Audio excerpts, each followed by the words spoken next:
That concludes the formal speaking program. We'll take questions. Mayor, why today, out of all the days of announcements, it sounds like you might bring down the wire with the obviously the day of the major election and a little foreshadowing. So we worked hard with a sort of a self-imposed deadline of being ready to introduce the agreements to the City Council when they return from their August recess. Their first meeting is this week after their recess, and we needed to get it on the docket. I know it's a crowded day today with other obligations, but tomorrow's the first day of school, and the council meeting's on Thursday, so here we are. But we're really excited with the agreement from the administration's perspective, and grateful to have the council people who are here today's support, and look forward to their process in the weeks to come. Mayor, what was the tone of the negotiations? And was there any particular sticking points or challenges that the administration found? So I want to start by saying, and I'm grateful, I mentioned Dan Egan earlier, but also the presidents. These conversations actually started informally in December before I was even sworn in. And so to the question around tone, there was never a question amongst these four institutions if they would be renewing their agreements. There was always a question of how and in what way and what it would look like. And that is not something that I take for granted, and certainly that other cities around the country that have this same relationship with large nonprofit institutions. So the tone always started from a respectful place, in that they understood that they needed to renew these agreements and wanted to find something that, as the president points out, was different, that actually starts to align our interests to move forward. And so this has been 6 months of hard work, and certainly there were moments where it was a bit of a slog, but everyone was always at the table because they felt deeply that a successful Providence, again, as President Paxton said, is important to the city itself, but important to the institutions as well. Mayor, 3 of your 4 charts here have a comparison to Yale. Yes. Presumably with the city of New Haven. What's the point here? Prior to the agreements that we're announcing today, I think there's no comprehensive survey nationwide, but it was certainly in our research, the agreement between Yale and New Haven was the most generous agreement in the country that we knew of between the institutions and a host community.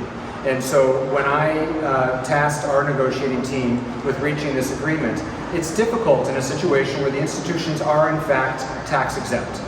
And we don't dispute that. That's why these are voluntary payments.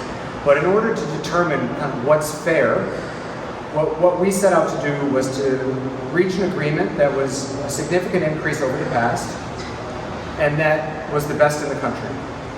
And so what we believe today is we have an agreement, we know by the math that we have an agreement that's more than double the previous payments, and we believe is now the most generous agreement in the country between colleges and institutions from the city's perspective. And the part about Brown's tax liability in terms of commercial use properties, how satisfactory is that agreement to you? So we saw legislative changes this year for a practice that the institutions, the colleges, had been voluntarily adhering to, whereby when the large nonprofit institutions rent space for unaffiliated commercial purposes, these institutions have been voluntarily paying taxes on those tenancies or portions of the buildings. And we're very grateful for that. But it was just that, it was voluntary.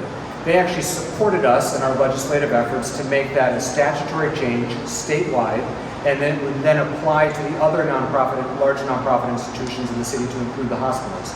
And that's an important piece of the puzzle, because as we haven't talked about much today, but I've talked about many, many times in the past, these institutions, from purely a tax perspective, are very important to the state of Rhode Island.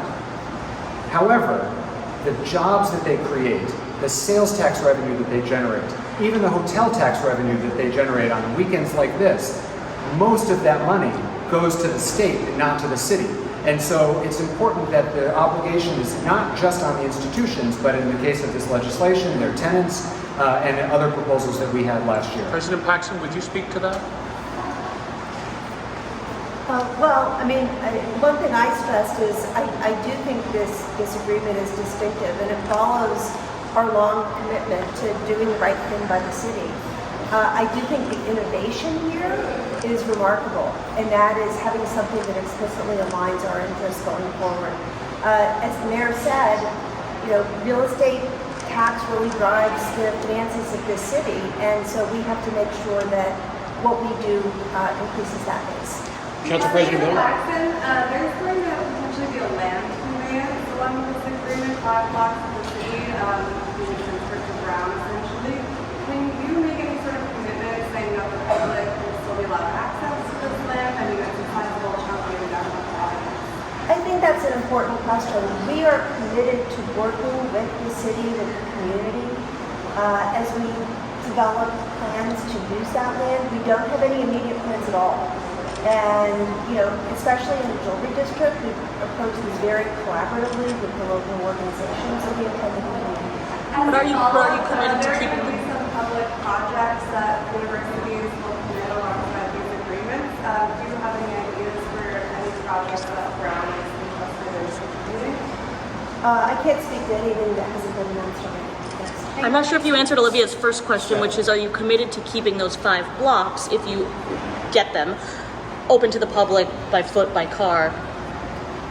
We don't have specific plans at this point. What I can commit to is whatever we do will be done in collaboration with our partners. Council President, I would imagine that this agreement significantly stabilizes, if you will, the cash flow and the income flow to the city.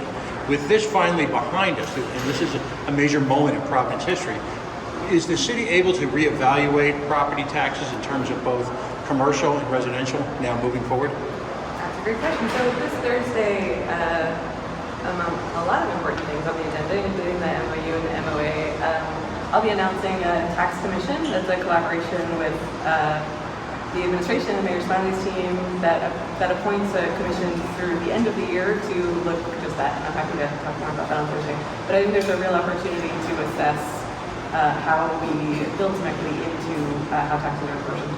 Mayor, you mentioned the new tax on commercial use cases. Has the administration started this local study of how much you get?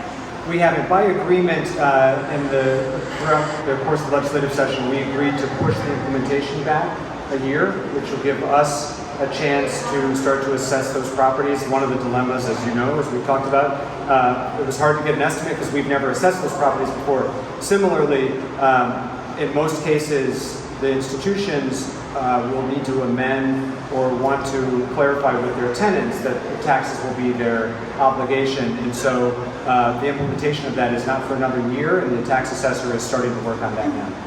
President Cox, we've spoken a lot about aligning interests, but was there a specific area where you felt you needed the city to come into agreement in order for this pilot program to actually work? Was there one thing in particular that was really important you get out of this? No, I can't point to one single thing.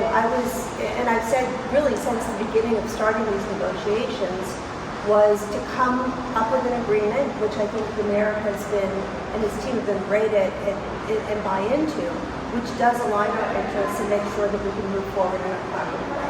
And not one specific thing. So when you say align your interests, what's the kind of key takeaway that's now aligned that wasn't before all this? I think if you read the MOA, and don't ask me to go through all the details right here, but if you read it, what you'll see is that if Brown does things that generate new tax revenue for the city, part of that goes to reducing the payment that we make every year. So we have an incentive to invest in ways that are win-wins for the university and the city as well. Mayor, Favorite pizza toppings? Mayor needs a creamery mozzarella, of course. Mayor, can you speak more to the quality of life discussions that you're going to be having with universities on a monthly basis? Yeah, we have a joint commitment to a quality of life working group to meet quarterly. We understand that the institutions add vibrancy to the neighborhoods, but sometimes that vibrancy comes with some challenges for longtime residents. And so, and it's the institution's interest also to make sure that students living off campus are doing so respectfully to the neighborhoods. And so we're going to work together on a regular basis in a more formalized structure. We've always had clear and open lines of communication and haven't doubted the institution's desire to make sure that the neighborhoods within which they reside are embracing of their presence. But this is now going to be a more formal structure to make sure that the kind of host neighborhoods, and Providence is a city of neighborhoods, and so the Elmhurst, Mount Pleasant neighborhood in PC, and the east side with Brown, the Druid district with Brown, there's different neighborhood leaders and different nuances in those communities that we're now going to work in a more formalized setting to make sure that those institutions and the neighbors can work and thrive together. And who will be coming to those tables at those discussions? There'll be leadership from city operational departments and from the institutions themselves to try to resolve issues and to, facilitate the ongoing relationship between the two. Mayor, can you talk about what the most immediate impacts would be should this agreement get passed from the City Council? Sure. Perhaps most immediately, when the city passed its budget this year, the City Council, to ensure that we, in fact, had a balanced budget, because my administration had put a placeholder in for payments to be received from the institutions because we knew we were underway but not yet complete. And so the City Council said that new hires could not be hired. There was a hiring freeze essentially until the pilot agreements were ratified. And so when the agreement is ratified, that hiring freeze will be lifted. And many of the things that were investments in my budget this year that I'm very excited about, and I know the City Council is as well, things like additional graffiti, personnel to receive graffiti, remove graffiti, new sidewalk repairs, and others will be unfrozen upon ratification. And so that's, I think, what we're most excited about, because we've got a backlog of city service issues that we're excited to get to work on.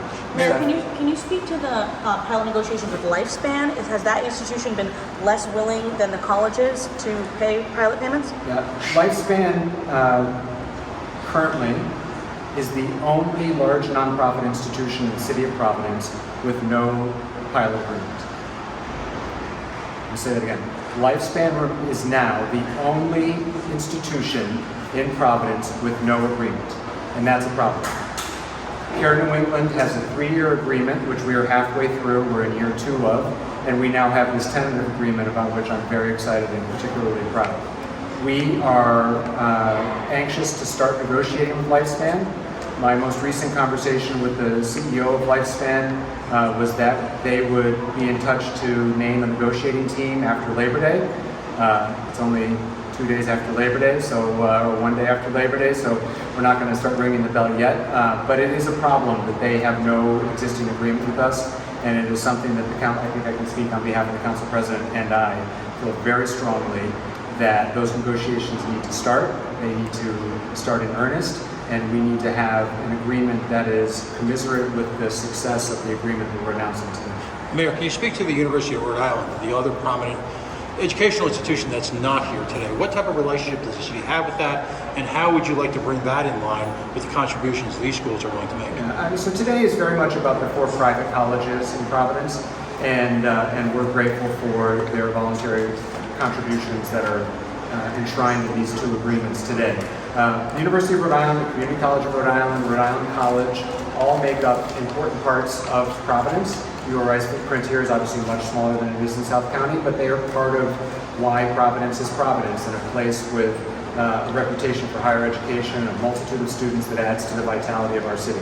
I've had great conversations with the president of URI about different ways for them to contribute, and it's important to note for both the public colleges and for the other nonprofit institutions, the city of Providence and other cities in Rhode Island do receive state pilot funds. So the state reimburses cities and towns for 27% of the tax revenue lost to nonprofit institutions, including government itself, which is a way in which URI's modest footprint in Providence is reimbursed to us through the state pilot program, which is something we continue to advocate for at the State House every year in their budget appropriation.